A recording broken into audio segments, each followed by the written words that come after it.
요한계시록 11장 1절에서 14절까지의 말씀입니다. 함께 읽도록 하겠습니다. 또 내게 지팡이 같은 갈대를 주며 말하기를 일어나서 하나님의 성전과 제단과 그 안에서 경배하는 자들을 측량하되 성전 바깥 마당은 측량하지 말고 그냥 두라. 이것은 이방인에게 주었은즉 그들이 거룩한 성을 42달 동안 짓밟으리라. 내가 나의 두 증인에게 권세를 주리니 그들이 굵은 베옷을 입고 1260일을 예언하리라. 그들은 이 땅의 주 앞에 서 있는 두 감람나무와 두 촛대니 만일 누구든지 그들을 해하고자 하면 그들의 입에서 불이 나와서 그들의 원수를 삼켜버릴 것이요 누구든지 그들을 해하고자 하면 반드시 그와 같이 죽임을 당하리라. 그들이 권능을 가지고 하늘을 닫아 그 예언을 하는 날 동안 비가 오지 못하게 하고 또 권능을 가지고 물을 피로 변하게 하고 아무 때든지 원하는 대로 여러 가지 재앙으로 땅을 치리로다. 그들이 그 증언을 마칠 때에 무저갱으로부터 올라오는 짐승이 그들과 더불어 전쟁을 일으켜 그들을 이기고 그들을 죽일 터인즉 그들의 시체가 큰 성길에 있으리니 그 성은 영적으로 하면 소돔이라고 하고 애굽이라고도 하니 곧 그들의 주께서 십자가에 못 박히신 곳이라. 백성들과 족속과 방언과 나라 중에서 사람들이 그 시체를 사흘 반 동안을 보며 무덤에 장사하지 못하게 하리로다. 이 두 선지자가 땅에 사는 자들을 괴롭게 한 고로 땅에 사는 자들이 그들의 죽음을 즐거워하고 기뻐하여 서로 예물을 보내리라 하더라. 3일 반 후에 하나님께로부터 생기가 그들 속에 들어가매 그들이 발로 일어서니 구경하는 자들이 크게 두려워하더라. 하늘로부터 큰 음성이 있어 이리로 올라오라 함을 그들이 듣고 구름을 타고 하늘로 올라가니 그들의 원수들도 구경하더라. 그때에 큰 지진이 나서 성 10분의 1이 무너지고 지진에 죽은 사람이 7천이라. 그 남은 자들이 두려워하여 영광을 하늘의 하나님께 돌리더라.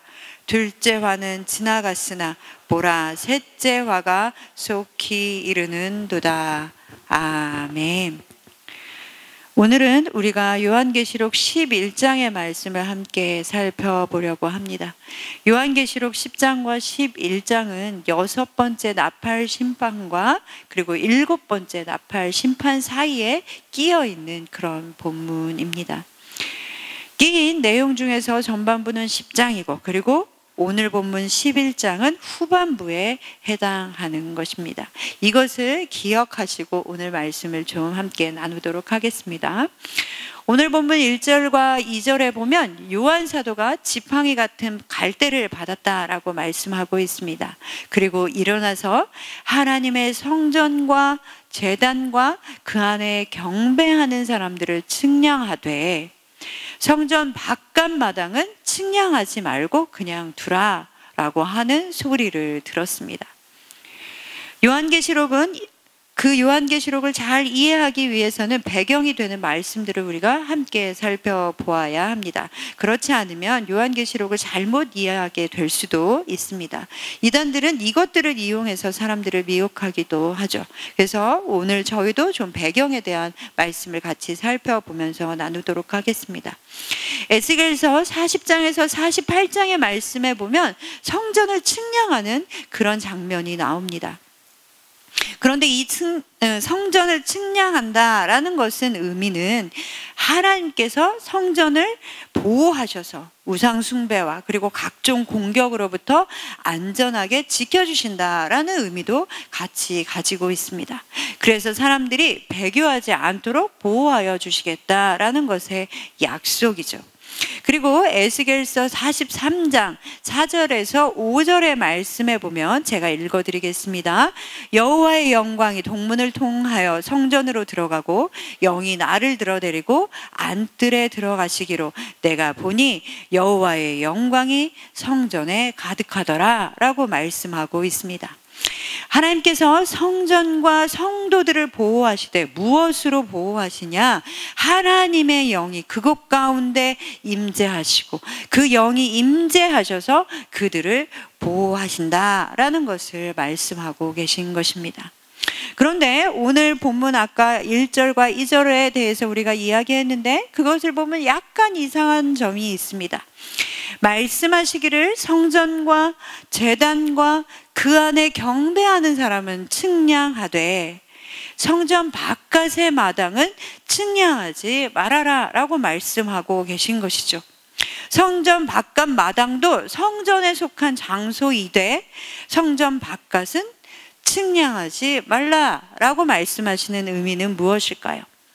본문에서 말씀하고 있는 성전과 그리고 제단과 그 안에 경배하는 사람들 그리고 바깥 마당까지는 모두 교회 공동체를 가리키고 있는 말입니다. 그런데 이 바깥 마당은 이방인이 차지하고 그리고 42달 동안 짓밟히게 될 것입니다. 즉 이 말씀은 예수 그리스도의 초림 이후에 생겨난 교회가 다시 예수님께서 재림하시는 그날까지 어떤 상황에 처해 있고 그리고 어떤 정체성을 가지고 있는가라는 것을 말씀하고 있는 것이죠. 교회 공동체는 예수님께서 다시 오시는 그날까지 계속해서 복음을 증거하고 예수 그리스도를 전파하는 사명을 감당하게 될 것입니다. 그러나 동시에 계속해서 성전의 바깥 마당이 이방인에 의해서 짓밟혔듯이 악한 세력에 의해서 공격받을 뿐만 아니라 고난을 받을 것이다 라고 말씀하여 주시는 것입니다. 그리고 3절에서도 비유적으로 말씀하시되 두 증인의 이야기를 말씀하고 있습니다. 이 부분도 우리는 문자적으로 해석하거나 우리의 실제적인 역사에 맞춰서 재해석하려고 해서는 안 됩니다. 그것 또한 우리가 요한계시록을 잘못 이해하는 오류를 범하게 됩니다. 3절 이하의 말씀은 1절과 2절에서 말씀하고 있는 교회의 두 가지 모습, 교회가 예수 그리스도의 재림까지 처하게 되는 상황을 이해하고 살펴보아야 합니다. 3절에서 두 증인은 하나님으로부터 권세를 받습니다.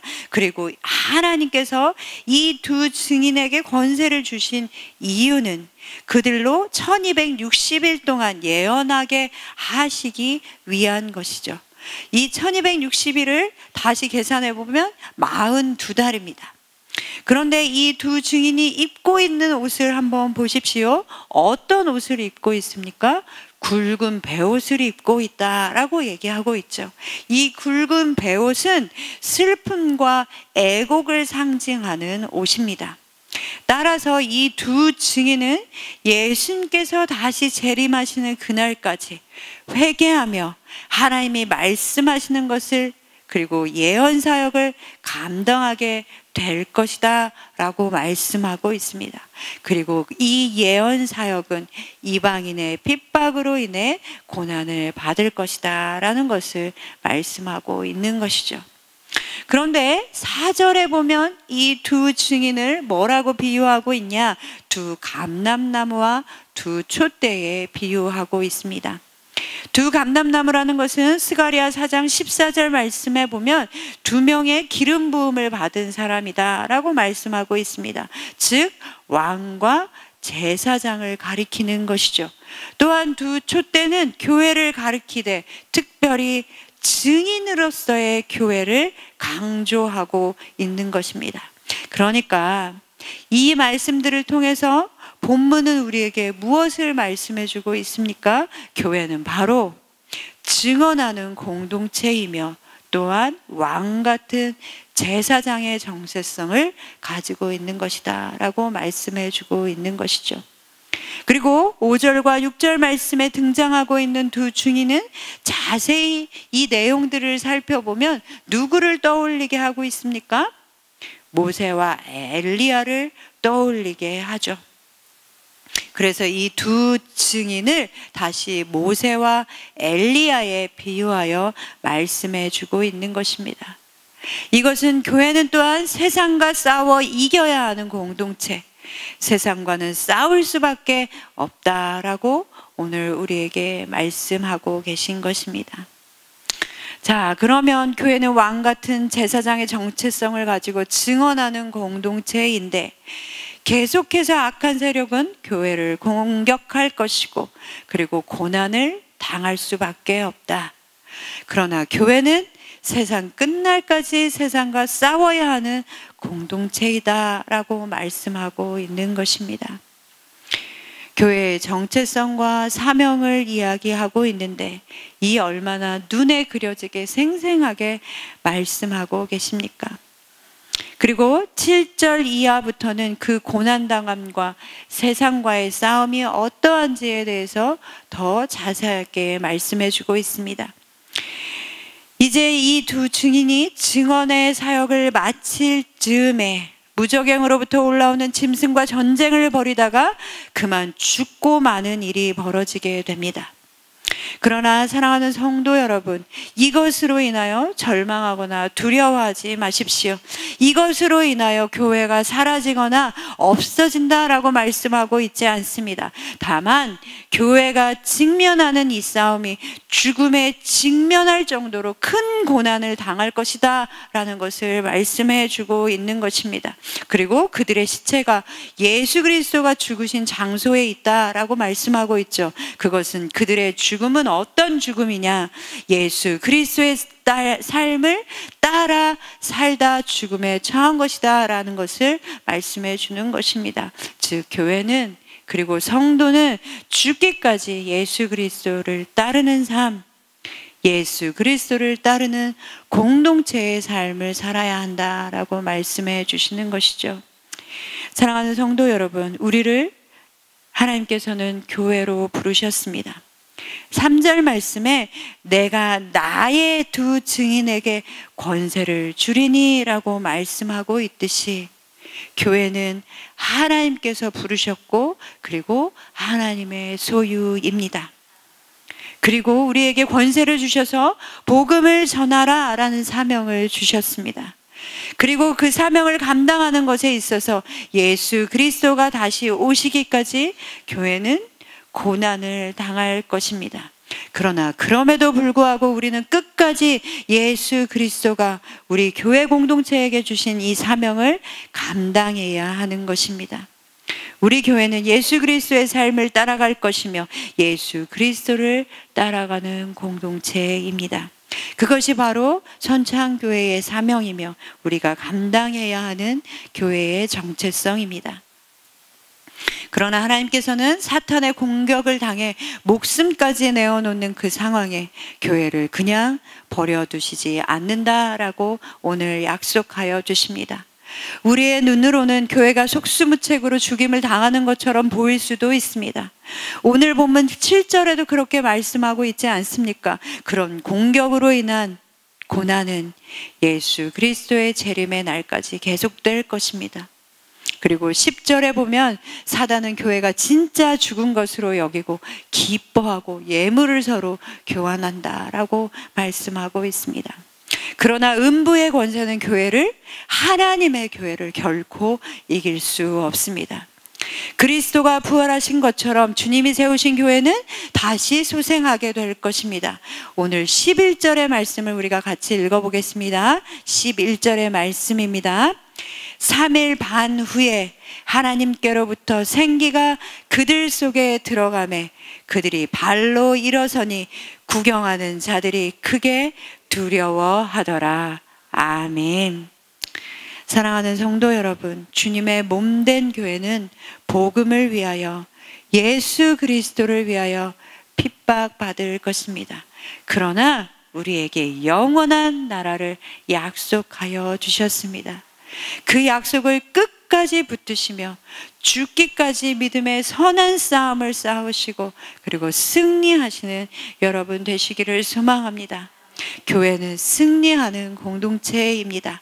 그 승리를 맛보시는 오늘 되시기를 소망합니다.